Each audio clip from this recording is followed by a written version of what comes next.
महाबळेश्वर पाचगणी रस्त्यावर मेडगेतड गावच्या हद्दीत अज्ञात वाहनाच्या धडकेत जखमी होऊन रस्त्यावर तडफडणाऱ्या गायीसाठी माणुसकी धावून आल्याचं बघायला मिळालं। अपघातात जखमी झालेल्या गायीला जीवदान देण्यासाठी अनेकांचा जीव तळमळताना बघायला मिळाला। अपघातात जखमी झाल्यामुळे होणाऱ्या असह्य वेदना आणि वरून पडणारा मुसळधार पाऊस यामुळे होणाऱ्या गायीच्या जीवाची तडफड बघून गायीला रेस्क्यू करण्यासाठी उपस्थित प्रवाशांनी धडपड चालू केली। जवळपास 1 तासानंतर महाबळेश्वर पोलीस ठाण्याचे कर्मचारी आणि पशुवैद्यकीय अधिकारी घटनास्थळी दाखल झाले। तोपर्यंत स्थानिक नागरिकांच्या सहकार्याने उपस्थित प्रवाशांनी गायीला उपचारासाठी वाई येथील पशुवैद्यकीय दवाखान्यात उपचारासाठी दाखल करण्याच्या हालचाली चालू केल्यानंतर ज्यांच्या मालकीची ही गाय होती ते आखाडे दाम्पत्य घटनास्थळी दाखल झाले। यावेळी उपस्थित प्रवासी व ग्रामस्थांनी गायीला मोकळे सोडल्याचा जाब विचारल्यानंतर या दाम्पत्याकडून उपस्थितांनाच अरेरावीची भाषा वापरण्यात आली। यामुळे गायीला मोकाट सोडून तिच्या अपघातास कारणीभूत ठरल्याप्रकरणी आखाडे दाम्पत्यावर गुन्हा दाखल करावा अशी मागणी आता उपस्थितांमधून होत आहे। आज महाबळेश्वर या ठिकाणी आलो असताना मेदकुटार जी हद्द आहे या गावच्या हद्दीमध्ये एका गायीला एका अज्ञात वाहनानं धडक दिल्यानंतर ती गाय अक्षरशः रस्त्यावर तडफडत होती आणि तिचं हे तडफडणं बघून खरं तर जे काही या ठिकाणचे नागरिक आहेत जे प्रवासी होते या ठिकाणचे युवक वर्ग असेल त्याच्यामध्ये ह्या प्रामुख्याने या युवक वर्गानं खरं थांबून या ठिकाणी मोठं सहकार्य या गायीला रेस्क्यू करण्यासाठी प्रयत्न केले होते। खरं तर ही जी वाहनं आहेत या वाहनांवर कुठं निर्बंध घालण्याऐवजी जी मोकाट खरं तर ही जनावरं सोडली जातात या ठिकाणी जे खरं तर ह्या मोकाट जनावर म्हणता येणार नाही कारण ही खरं तर मालकीची पाळीव जनावरं खरं तर या गायी आहेत। गायीला एकीकडे आपण खरं तर गोमातेचा दर्जा दिलेला आहे, गोमाता तिला म्हटलं जातं, आई म्हटलं जातं या गायीला। आणि असं असताना देखील या गायीला खरं तर रस्त्यावर असं मोकाट सोडणं हे कितपत योग्य आहे याचा विचार देखील खरं तर करणं या ठिकाणी गरजेचं आहे। आज 1 तासभर झाला या सगळ्या गोष्टीला।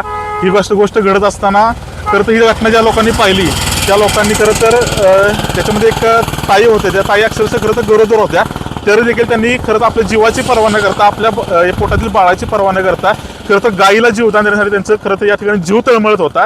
आणि ही जी घटना बघितल्यानंतर अनेक लोक या ठिकाणी थांबली, अनेक जे प्रवासी होते प्रवाशांनी खरं तर या गायीला रेस्क्यू करण्यासाठी प्रयत्न सुरू केले होते। महाबळेश्वर रेस्क्यू टीम असेल, महाबळेश्वर पोलीस स्टेशन असेल, त्याचबरोबर पशुवैद्यकीय अधिकारी असतील, यांना या ठिकाणी प्रत्येकाने कॉन्टॅक्ट केला आणि त्यांना या ठिकाणी सांगितलं की अशी घटना घडली आणि ही घटना घडल्यानंतर इथे खरं तर गायीला या ठिकाणी उपचाराची गरज आहे त्या आणि तुम्ही या ठिकाणी आल्यानंतर या गायीला मदत होईल यासाठी सर्वांचा जीव तळमळ होता। मात्र ही खरं तर एक गोष्ट बघितल्यानंतर एका गोष्टीची खंत वाटते, काही ग्रामस्थ या ठिकाणी धावून आले, मात्र जे इथले रहिवासी होते लोकल ज्यांनी ह्या गायीला पाळलं होतं त्या पाळीव गायीचे जे मालक होते ते मालक या मालकाने जवळपास 1.5 तास झाले या घटनेनंतर देखील हे मालक या ठिकाणी आले नाहीत। आणि या मालक आल्यानंतर उलट ह्या मालकांनीच ज्यांनी वाचवण्याचा प्रयत्न केलं, जे महाबळेश्वरचे पोलीस होते या पोलिसांना दादागिरीची भाषा, यांना उलट बोलण्याची भाषा, आमची गाय आहे, आमचं नुकसान झालंय, आम्ही उपचार करतो, आम्ही ही करतो। ज्यावेळेस त्यांनी गायी पाळायचं खरं तर निर्णय घेतला होता त्यावेळेस या गायीला मोकाट सोडण्याचा का निर्णय घेतला हा प्रश्न या ठिकाणी उपस्थित होतोय।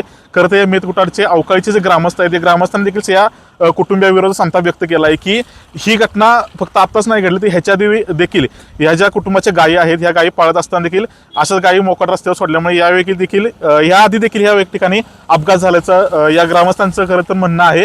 आणि त्यामुळे अशा ठिकाणी महाबळेश्वर पोलिसांनी देखील लक्ष घालून या संबंधित कुटुंब कोण असते यांच्या कठोर कारवाई करावी, ज्यामुळे करून खरं तर गायी असेल, म्हैस असेल, आपण तर या मुख्य प्राण्यांना, मुख्य जनावरांना आपण तर एक कुटुंब म्हणून सांभाळत असतो, मात्र त्यांना सांभाळत असताना अशा पद्धतीनं मोकाट रस्त्यावर खरं तर सोडणं कितपत योग्य आहे हा देखील या निमित्तानं, या अपघाताच्या निमित्तानं प्रश्न उपस्थित होतोय। आणि त्या सर्व सहकाऱ्यांचं, त्या सर्व प्रवाशांचं या ठिकाणी आम्ही सातारच्या माध्यमातून खरं तर एक धन्यवाद व्यक्त करतो की त्यांनी कुठेतरी माणुसकीचा धर्म पाळत या ठिकाणी या गायीला रेस्क्यू करण्यासाठी खरं तर प्रयत्न केले, धडपड केली। या सर्वांचं पुन्हा एकदा खरं तर मी स्वागत करतोय।